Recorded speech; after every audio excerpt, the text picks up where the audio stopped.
स्वप्न कक्ष। एक शहर में एक परिश्रमी, ईमानदार और सदाचारी लड़का रहता था।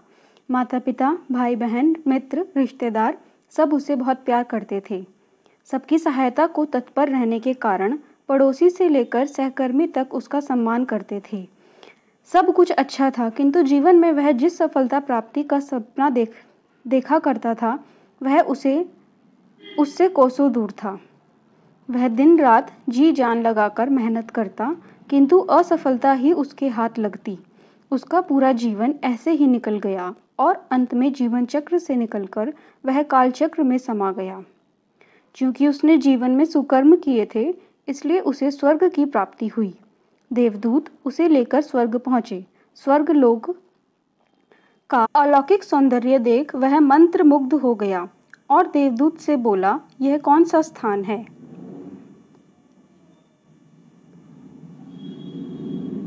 ये स्वर्गलोक है। तुम्हारे अच्छे कर्म के कारण तुम्हें स्वर्ग में स्थान प्राप्त हुआ है।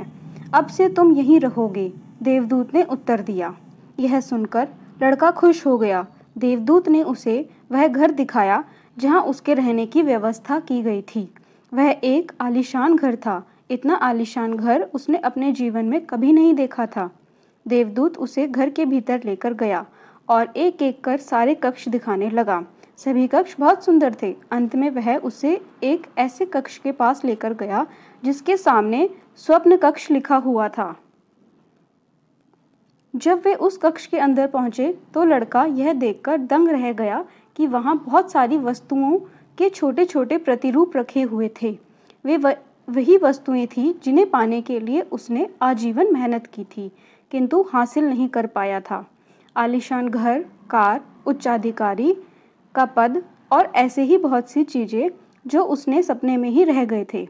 वह सोचने लगा कि इन चीज़ों को पाने के सपने मैंने धरती लोक में देखे थे, किंतु वहाँ तो ये चीज़ें मुझे नहीं मिली।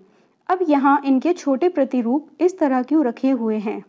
वह अपनी जिज्ञासा पर नियंत्रण नहीं रख पाया और पूछ बैठा, यह सब यहाँ इस तरह, इसके पीछे क्या कारण है?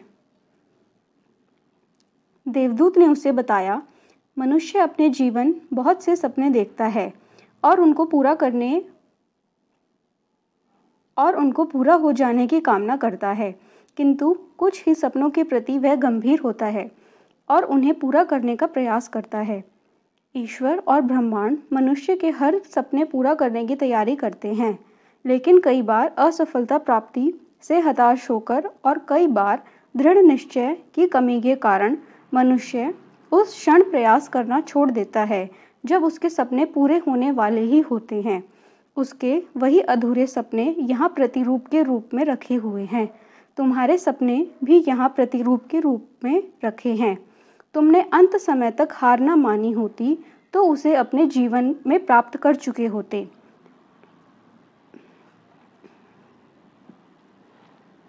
लड़के को अपने जीवन काल में की गई गलती समझ आ गई, किंतु मृत्यु पश्चात वह कुछ नहीं कर सकता था। सीख। मित्रों, किसी भी सपने को पूर्ण करने की दिशा में काम करने से पूर्व यह दृढ़ निश्चय कर लें कि चाहे कितनी भी मुश्किलें क्यों ना आए, चाहे कितनी बार भी असफलता का सामना क्यों ना करना पड़े, अपने सपनों को पूरा करने की दिशा में तब तक प्रयास करते रहेंगे जब तक वे पूरे नहीं हो जाते। अन्यथा समय निकल जाने के बाद यह मलाल रह जाएगा कि काश मैंने थोड़ा प्रयास और किया होता। अपने सपनों को अधूरा मत रहने दीजिए। दृढ़ निश्चय और अथक प्रयास से उन्हें हकीकत में तब्दील करके ही दम लीजिए।